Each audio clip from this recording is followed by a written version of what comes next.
Good day, everyone. I am Pastora Flordelis Bacay of God's Glorious and Grace-Shaped Church. I am here to relate to you the glorious history of this church. Our journey started when a handful of leaders decided to exit the church where God once gathered us, coming from different churches. Such decision was not easy. We have considered everything in prayer. We sought God's guidance and direction for us not to suffer the consequences of our own decision. Although we knew in our hearts that God has greater plans more than bringing us out from those churches, I even vividly remembered how my sister and I cried out to God with great burden and anguish. Not until God impressed unto my heart His word in Ezekiel 34. That struck me hard because it was a bullseye to our current situation. The first paragraph alone poses a great challenge saying, shepherds of Israel who have been feeding yourselves, should not shepherds feed the sheep? You eat the fat, you clothe yourselves with the wool. You slaughter the fat ones, but you do not feed the sheep. With this, God revealed His plan to seek His children who have been scattered and rescue from those shepherds who neglected them and worse, exploited them. He said, I will rescue my sheep from their mouths, that they may not be food for them. This became our turning point.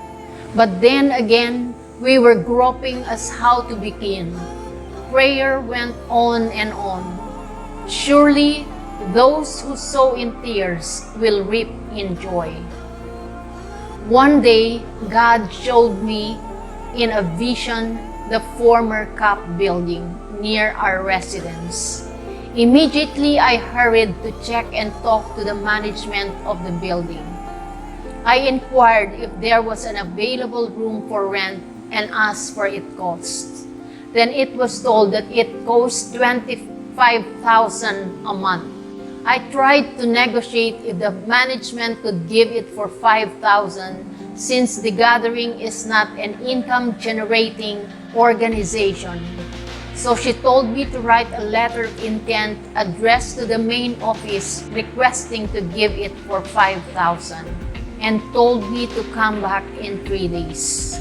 After 3 days, finally, they approved our request. Then she walked me to the room. To my surprise, the place was spacious with available monoblock chairs, a stage projector, a screen, and old yet still functioning air conditioning units. Simply put, it is ready to be used given a little fixing and cleaning.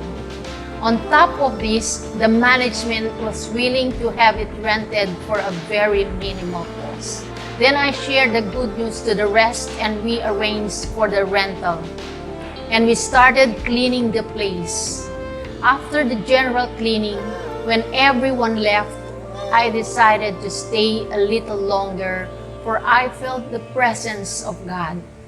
I paused for a while and thanked God for His goodness and His faithfulness. Finally, on that Sunday, that was January 25, 2015, we held our first Sunday worship service at the CAP building.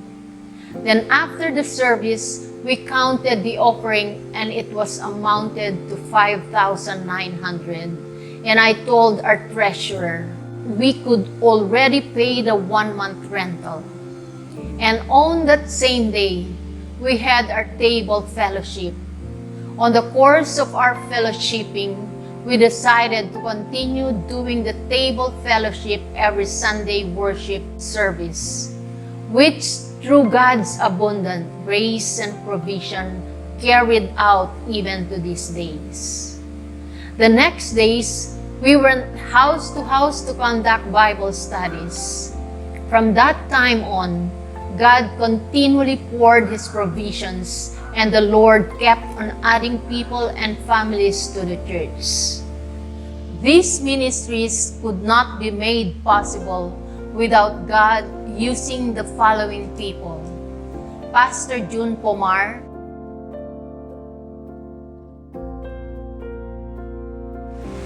Pastor Danny Villamil,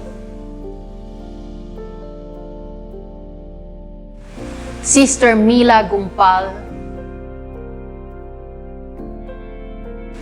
Brother Bong Batung and the young people,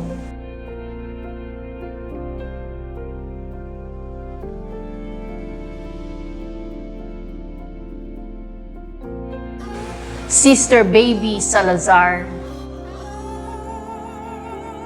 Brother Danny Coballes, Sister Bing Coballes, and Brother Nelson Perlas. A month later, the leadership decided to register the church in the Securities and Exchange Commission. So the leaders gathered to brainstorm on what to name this church. And we reflected as how God lavished His grace to each of us. We thought of naming it as Grace Shaped Church, patterned after our experiences.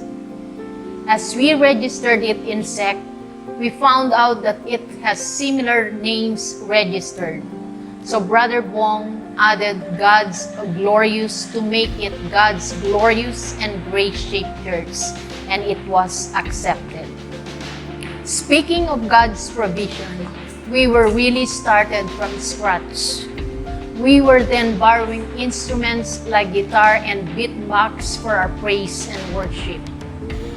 And yet, God did not fail to amaze us. Within a year, we have purchased our own electric guitar and drum sets. On the second year, we were able to acquire the keyboard and set of projector and microphones. And on the third year, we were also able to have our own vehicular service, the Photon, which was even more utilized for Bible studies and fetching members who could not afford to pay their fare coming to the worship center. As we witness God's faithfulness in transforming lives through the truth of His words, God has then allowed the church to move to a better venue at the Yahoo building in Mabini Street. The place has undergone renovation amounting to almost 1 million pesos. And one thing that made us grateful to God, we did not spend a single cent. It was all paid by the owner. More than that, it was almost given free of charge. This is another miracle as we saw the hands of God move in His church, provided for all the means and supplied every need. This even ignites our zeal to work in His vineyard, knowing the kingdom of heaven is our backup. That's why the God's Glorious and Grace Shaped Church continued to grow, and God used His church to transform lives of many souls that seek Him.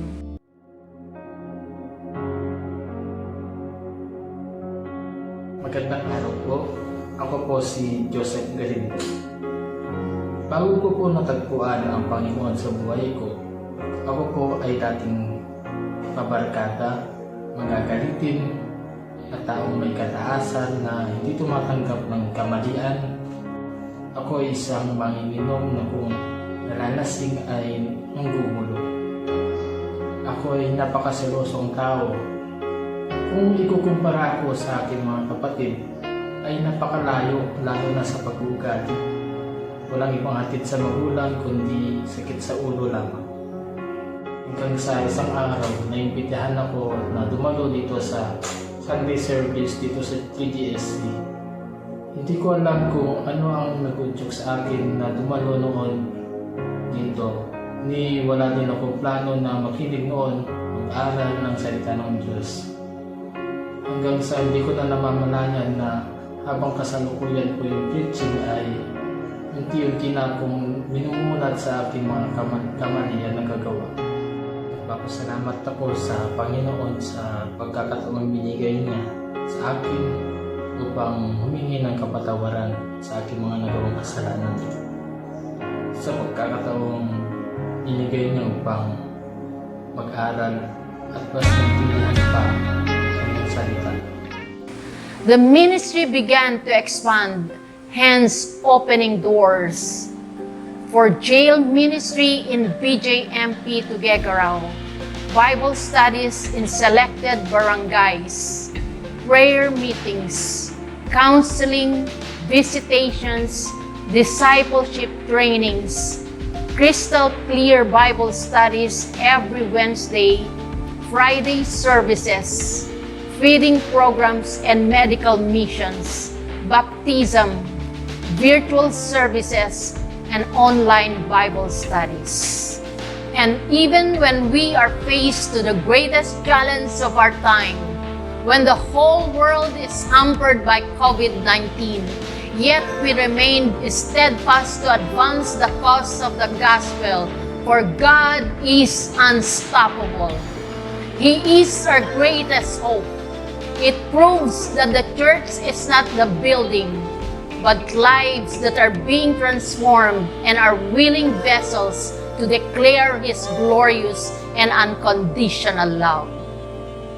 And so God has broken down walls and borders and opened doors for online preaching, which makes it also possible to reach the entire country, even across the globe, bringing hope and light in our homes, families, relatives, friends, colleagues in campuses, to people we do business with.